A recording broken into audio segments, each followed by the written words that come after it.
We will be watching, John. Thank you very much. Thanks. Kat? All right, an update to a story we told you about in the spring. Harvard University is banning members of single-sex clubs from having certain privileges on campus.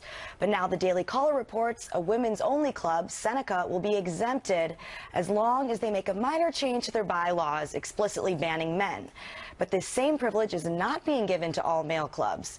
In an email obtained by the Harvard Crimson, the co-presidents of Seneca writing, quote, although men may apply, our membership can be made up wholly of women without incurring the sanctions of the administration's new policy. But a campus civil liberties group telling the Daily Caller, Harvard is encouraging this women's group to, quote, blatantly lie about its practices. Now, Harris, what they're saying here is, oh, it's a 501c(k) and that's not purely a social club, and that's why. Do you really think that's why? Or do you think it's because they're realizing, oh, why are we doing this?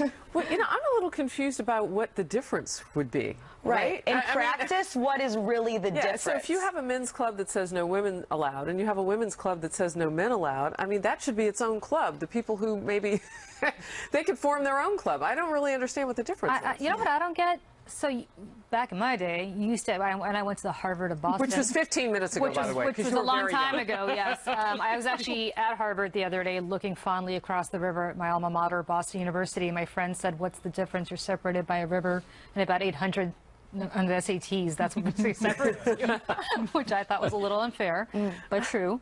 But what I don't understand is you have fraternities, you have sororities, or you used to have them, right? What's the big deal? I don't understand what this whole notion is of trying to get rid of them. Can you belong to a fraternity if you're a woman?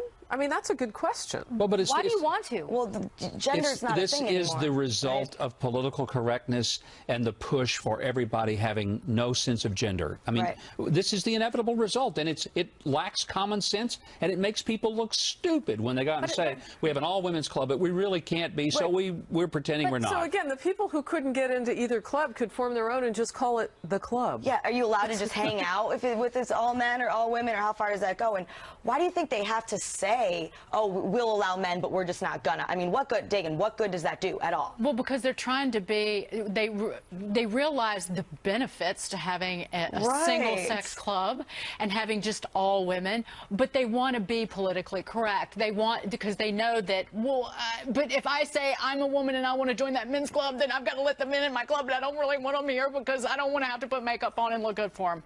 I mean, I went to an all-girls high school for 3 years. That was the greatest experience of my life because I didn't have to worry about boys. I just had to worry about learning. And so I see the huge. Would you have what was there to worry about? If boys had wanted to go to your school, like if the door had been open for them as an option? There were some co-ed classes. Oh, interesting. There were some co-ed classes, and I looked just as dreadful in those classes as I did with all the girls. Yeah, but hanging out with the girls or the guys is a valuable thing and a normal thing to want to do. I think that anybody who's honest with themselves can recognize that, right? They're just worried about what people will say about it. Well, maybe they're just also worried, how far will it go? So then you'll have a club and no tall people allowed. And Governor, what in the world would you and I do then? I don't know. Yeah, we don't want people like you in our clubs, the short club.